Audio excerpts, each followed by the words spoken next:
get things started. Ready?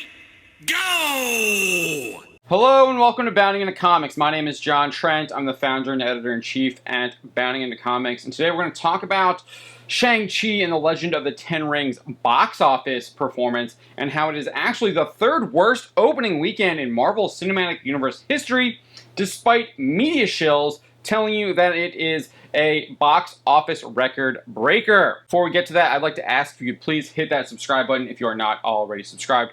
If you are already subscribed, please make sure you are still subscribed. YouTube does like to unsubscribe people for whatever reason. So let's get into the meat of this story.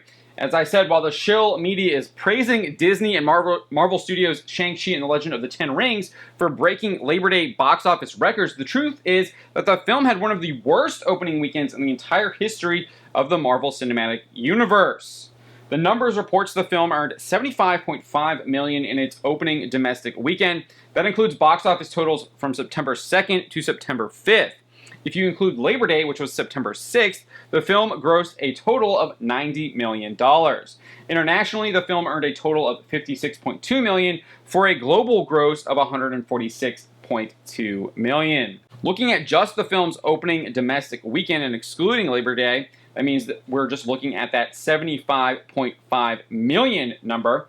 It is the fifth worst opening weekend in the Marvel Cinematic Universe history based on gross totals. The only films it bests are Thor, Captain America the First Avenger, Ant-Man, and The Incredible Hulk. Thor had an opening weekend of $65.7 million back in 2011. Captain America the First Avenger brought in $65 million in 2011 as well. Ant-Man grossed $57.2 million in 2015, and The Incredible Hulk earned $55.4 million in 2008. While Shang-Chi and the Legend of the Ten Rings beat all of those films in total gross, if you factor in inflation, it only beats out The Incredible Hulk and Ant-Man. That means Shang-Chi and the Legend of the Ten Rings had the third worst opening weekend in the entire history of the MCU. Even if you include Labor Day and bring the film's opening domestic total to $90 million, it only passes four other films: Ant-Man and the Wasp, Black Widow, Doctor Strange, and Thor: The Dark World. It becomes the ninth worst grossing MCU film.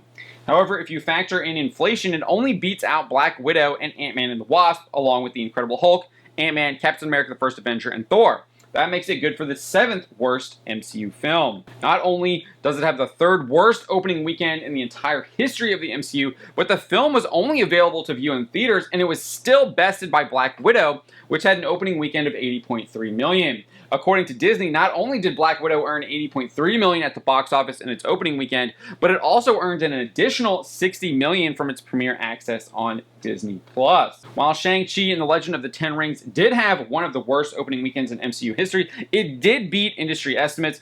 Box Office Pro predicted the film would have an opening weekend between $35 million and $55 million.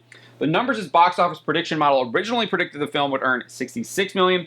However, once the Thursday preview numbers came in at $8.8 million, their model adjusted upward and predicted the film would earn $72.3 million. So it earned more than both the originally predicted number of $66 million and the upward adjusted number of $72.3 million. As for the shill media outlets like The Hollywood Reporter and Variety running headlines like "Marvel's Shang-Chi crushes Labor Day weekend records with $90 million, it's because film studios don't typically release big budget films like Shang-Chi on Labor Day weekend.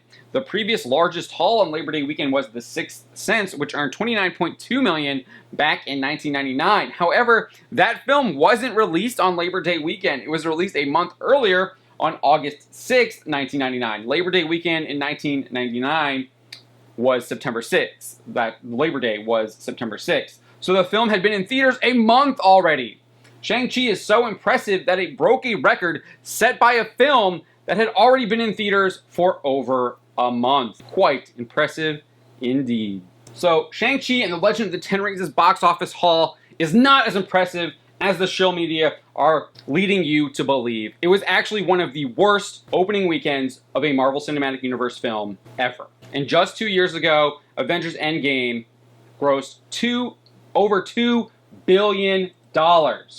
In fact, it grossed over $2.7 billion and was only a little over $2 million from hitting that $2.8 billion mark.